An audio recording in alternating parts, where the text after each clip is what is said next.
Mom Tony and Sila Arden. welcome to our Kumusta, mustasa? Hello mga mi! Welcome na naman nga po sa panibagong kwento ng buhay ko bilang isang housewife, a mom of two, a small content creator, and a mom who's trying to bring back her confidence again for the go. At dito na nga natin simulan mga mi, araw nga ng Biyernes ngayon at maaga nga ako nagising. Paglinis na ako ng mga oras na yan at yung kwarto na nga lang hindi pa dahil nga opo, tulog pa rin yung mag-aama ko. Nakatapos nga ako mga mi na maglinis ay tulog pa rin nga yung aking mga junakis kaya naman naisipan ko na nga rin magpapawis. Opo, day 19 ko na sa aking weight loss journey at weight update na naman natin sa Monday. Alam ko mga mina talaga namang malayo-layo pa ang journey ko na ito dahil tingnan nyo naman ang daming kailangan sunugin na fats. Opo, salamat! First day ng gabi ay ako'y nag-walking at jogging at ngayon naman naisipan ko ang mag-zumba. Para alam nyo yun, may iba naman mga mi, para hindi kayo magsawa o kayo magsasawa sa akin. Char! Pagkatapos ko naman magsumbay, naisipan ko nga rin mag-hula hoop dahil nga parang ginaganahan. Pakaaga ko nga kasi nagising mga mi tapos nakapaglinis na nga rin ako kaya naman tuwang-tuwa ako. Alam niyo yun, kakaunti na lang yung gagawin ko kaya ayan, talaga namang giyang na giyang. Totoo lang mga mi, kapag yung regular na hula hoop hindi ko talaga kaya pero ito mga mi napakadali niya lang gamitin. Ito mga mi, atin-atin lang to ha. Char! Meron kayong ganyang hula hoop mga mi, isang gawin nyo, dagdagan nyo ng talon-talon saka ayan pwede rin kayo mag-squat para mas maraming ma-burn na fats. Kung wala pa is bakit wala pa? Andiyan na nga sa comment section mga mi yung link at check out po na. Dahil talaga naman deserve mo yung i-check out dahil kung kagaya kita na bawal pa mag-intense workout ay ito talagang perfect para sa atin. Talagang pawis na pawis. Tapos na nga mga mi at nakatotal ako ng 30 minutes na pagpapawis at tinan nyo naman yung pawis ko talaga naman tagakta. Medyo mahaba-haba ang kwento natin ngayon kaya naman huwag kayong aalis mga mi. Diyan lang kayo. Salamat! Katapos ko nga yan mga mi, tulog na tulog pa rin nga yung mga bata kaya naman naisipan ko na nga rin maglinis dito sa taas dahil palagi ko lang nalilinis dito sa baba. Napakadami ko pa rin talagang ayusin dito pero hindi ko pa talaga maharap dahil nga meron akong baby. Siguro after 25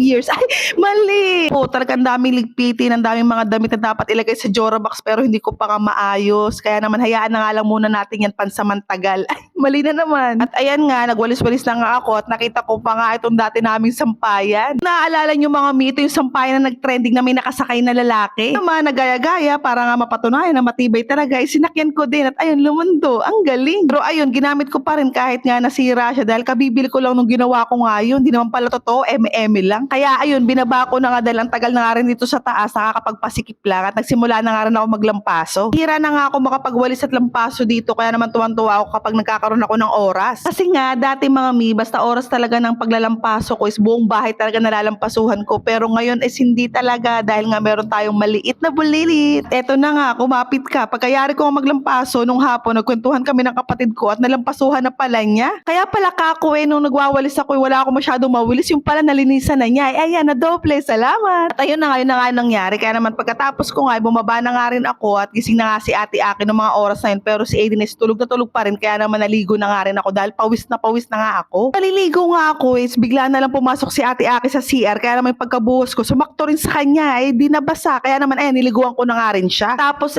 sakto, pagkatapos namin maligo ni ate Aki, narinig ko na nga si Daddy Bong na nag-good morning kay Aiden. Ibig sabihin gising na nga pero hindi nga umiyak yung bata. Kaya naman ayan, pumasok na nga ako dito sa kwarto para masikaso ko naman si Aiden dahil mga mi, 4 months niya ngayon. Yahoo! Nilaro-laro nga lang namin si Aiden mga mi at inasikaso ko na nga rin ang almusal ni Ate Aki para nga maasikaso ko na ng dire-diretso rin si Aiden. Kapag almusal na nga si Ate Aki, niliguan ko na nga rin si Aiden at maya-maya nga lang, dumede lang sa akin at ayan, tulog na naman. Pinuot ko na nga mga mi yung pang monthly milestone niya dahil nga pipicturean ko na nga dapat siya kaso nga lang nakatulog nga ulit kaya ayan, ang galing. Policeman nga pala mga mi ang team ngayon ni Aiden ngayong 4 months siya at dahil nga nakatulog siya, inaisipan ko na nga linisan dito sa kwarto at ligpitin yung pinaghigaan namin dahil ito na nga lang yung hindi ko pa naliligpit. Ay ngayon, kita yung transition. Ako na lang nakakagawa nun.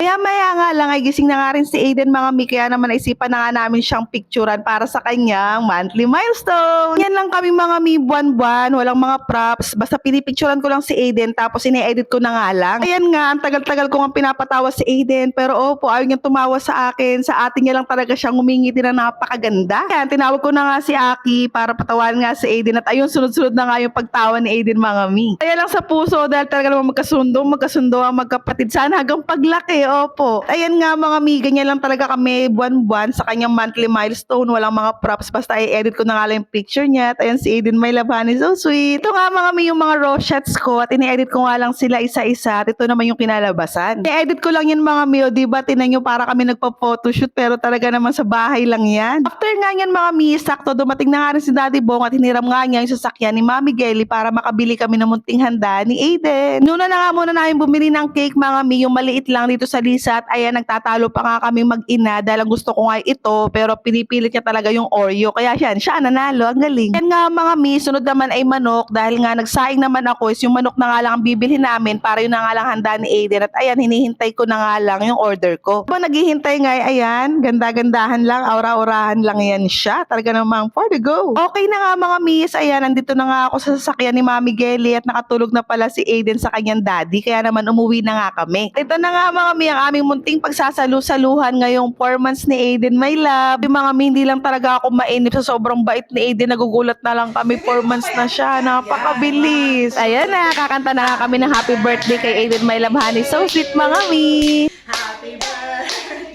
to you.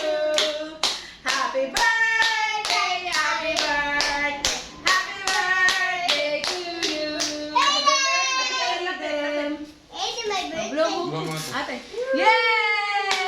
Diyan ko na nga tinatapos mga mi ang kwento ng buhay ko ngayong araw na to. Kung nagustuhan nyo ang video na to mga mi, please follow and share. So ayun lang mga mi, see you on my next vlog. Maraming salamat sa panonood. Bye-bye! Happy 4 months anak ko! Love na love ka namin bunso! Mwah!